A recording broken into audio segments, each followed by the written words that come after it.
Welcome to Inventory. My name is Paul, and this is a new video series where we will be delving into the inner workings and backstories of game-defining objects with the creators that made them. In this video, we're going to be talking about the camera from Umurangi Generation with director Tali Faulkner.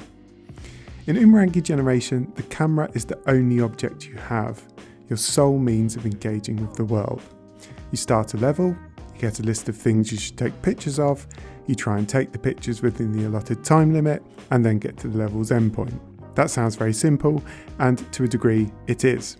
But this is a game with a broader scope than this skeleton of a structure might have you believe, and the camera is doing far more than you might initially realise. There are a whole host of smart decisions that have to have been made for the game to achieve all the things it wants to achieve via this object. To, of course, be a device that it's fun to take pictures with, but also a device to tell a story, to focus the attention, to provide a field of view that small details can seep through as you scan the dystopic urban landscape of future Taranga. Of course, before the camera can do any of that, the game first has to teach us how to use it. I was sort of teaching my younger cousin how to do photography, and it was this thing where, you know, the teaching element to it and the showing him how it worked, you know, for me it kind of felt a little bit like a video game tutorial. You know, I was sort of explaining him it in ways where you're giving him sort of a set of rules or something like that, and then he's just figuring it out, and then you could see the joy in how he was, you know, developing the photos and playing around with them. So, you know, I thought, well, give it a go and see what it goes like. And I think, you know, it definitely went to different directions and different places, but, you know, from its sort of conception, I think the idea around it was like, you know, it's always going to be compared to Pokemon Snap because that's the, you know, benchmark of photography games. And so what I thought is to sort of take the camera element and move it away from sort of the more nature style photography and more into something that's a little bit more based on the sort of thing I used to do, which is a little bit more artistic or subjective. So, you know, that required a bunch of different ideas. But then I think there were some other ideas which I don't know if I was the first person to come up with it, but, you know, the idea of being able to swap lenses, you know, that's something photographers do all the time. Or, you know, the idea of being able to manually focus rather than getting the computer to autofocus. And, you know, that's just another thing where, you know, you think, oh, well, why would you ever not want to autofocus? But I think part of the fun of photography is choosing that sort of amount of depth of field or bokeh behind the subject, or, you know, choosing to dial that out or to, you know, up your aperture to the point where it's just a nice crisp image. And there's just a bunch of like different possibilities you can do when you start doing photography. And so taking it from there, the game was then this idea of introducing that content slowly so that players that don't have any foundation in photography can sort of learn as they play with a very gentle curve. With sort of, you start with one lens and then you move on to another lens, and that's a very different type of lens. Very specifically, it's a you know, almost polar opposite. A telephoto is very different to sort of your you know, 18mm that you usually get with your camera. So having it straight away go to the telephoto was to sort of tell players this is a very different type of photography, and now you've got two ways of thinking about it. Technically, I could have made like a, you know, a one ring equivalent lens in the game that could do everything, but I think that would just sort of, you know, make it not as fun to be swapping around and choosing different decisions with it. Yeah. Umurangi Generation wants you to be creative with the images that you take. It wants to encourage you to see photography as an artistic pursuit. Here, Tali realised he might have a couple of problems. Telling the player what to take photos of via objectives, and then evaluating those photos via a scoring system, risked limiting players' creative scope. He had to find ways of introducing a level of flexibility that wouldn't undercut the way he wanted players to think about taking photos. In that first level, the objective is 7 birds. Well, what's a bird, right? What does that even describe as? Well, that meant you could have it that it wasn't just the seagulls; it could be the penguin or the eagle as well.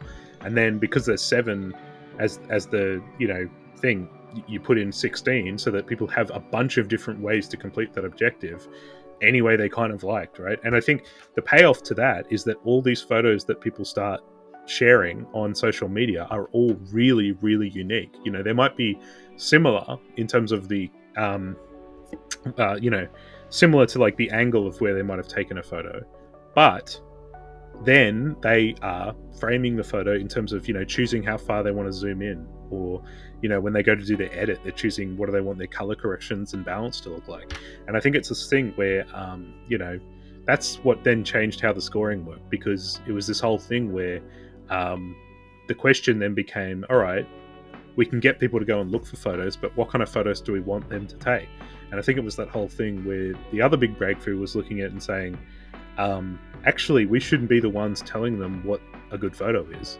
Because if the game starts telling them that, a good photo is X, people are only going to try and take X photo, right? They're not going to be doing that creative activity anymore. They're going to be trying to appease a computer. And so like with this, it was the idea that like, okay, rather than judging your photos based on like, what I think's a good photo, I'm going to change the scoring based on what you have in it.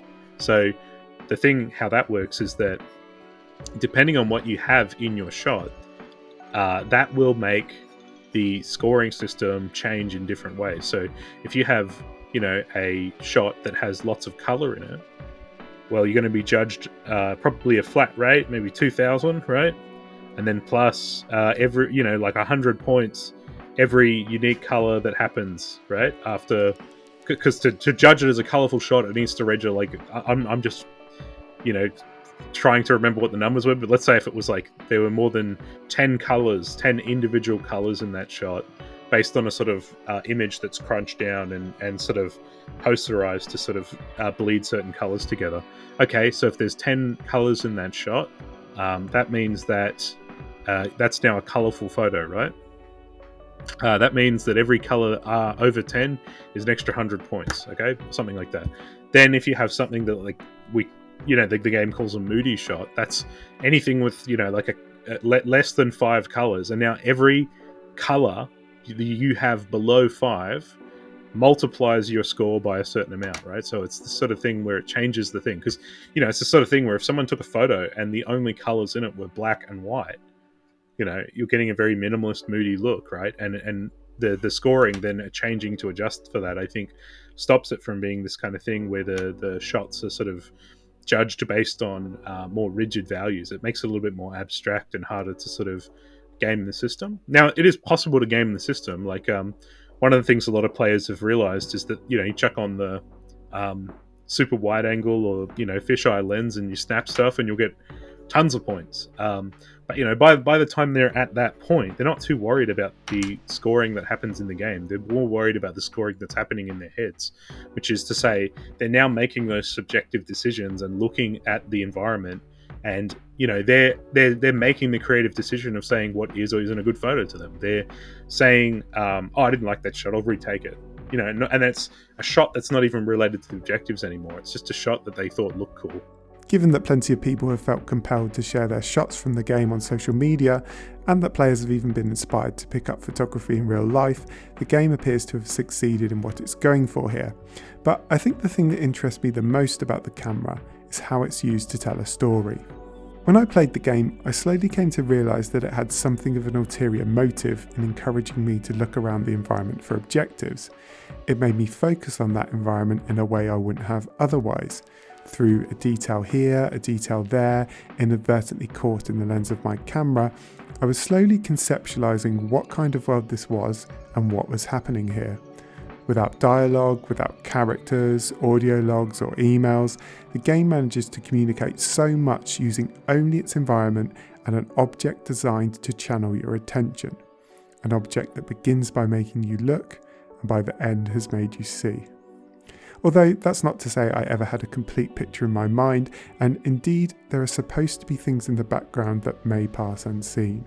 People missing stuff is part of the point, or people ignoring what's happening is part of the point, right? Because, with the more, I guess, for lack of a better word, like the political content or whatever you might want to call it, the idea that the players would not be picking up on the problem in the earlier levels, and then it coming to them in such a violent way, where it is smack bang in front of you and there's no denying its existence, it's there now, I think has this effect where players after they see that and after they get that shock, if they've not been spoiled yet, they pay attention even more because they can see what the hell's actually going on, and it's this whole thing where I've watched plenty of Twitch streams now where people play the game and they get to that midway point and they basically say, holy shit, I didn't see this coming at all.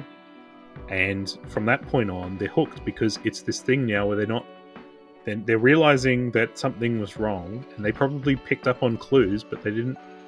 And I think this is just part of the reality of games, is that I think a lot of times there has been, sort of environmental storytelling that has just let people down, and they're not necessarily conditioned to thinking anything more of it. With this game, there is some stuff that's a little bit more overt at places, but I think the idea was to have that stuff of what's coming there in plain sight, but only if you're looking for it. You're not conditioned to see it at first. And so, players that were observant and they were taking it in, when the fifth level comes around, they went, oh, that's what they meant, right? And then there were other players who were consuming the game as, it's, Jet Set Radio, Pokemon Snap, right?